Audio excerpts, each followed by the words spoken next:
Okay, we may or may not be going, we're in 2008 right now as I record this, and we may or may not be going into a recession, we may or may not be going into a depression, but what we do know is that financial times are very tough at the moment. The question is what happens from here.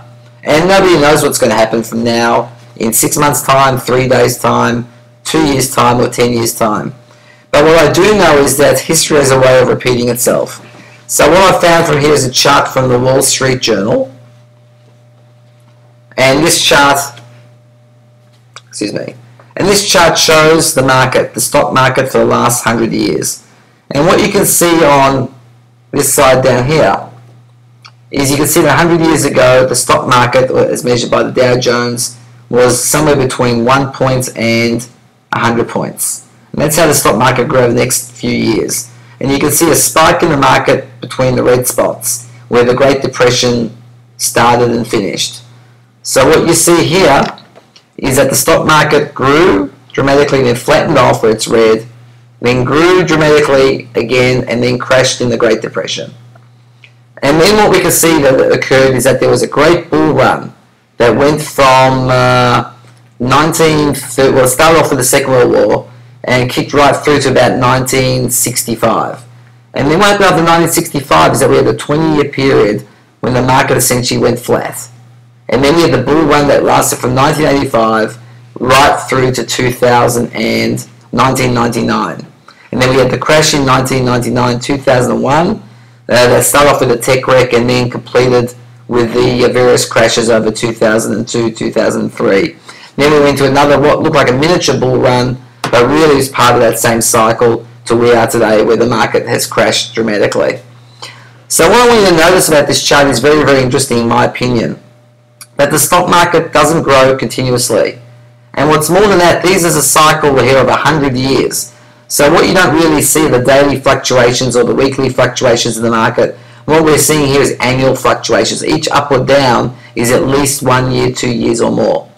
And what you can see is that the market tends to go in bull runs, followed by a series of crashes, and what I would call a period of where you have a real bear market, which isn't characterized, as we like to say, by a crash, but it's actually characterized by a flat period. So let me just show you the chart one more time. And it's these red parts here that I want you to concentrate on. There, there, there, and there. And what you see in these red periods are these are the true bear markets. And sometimes you have a big crash and increase as you did in the Great Depression, but more often what you have is a fairly flat period interspersed with a few crashes of varying sizes.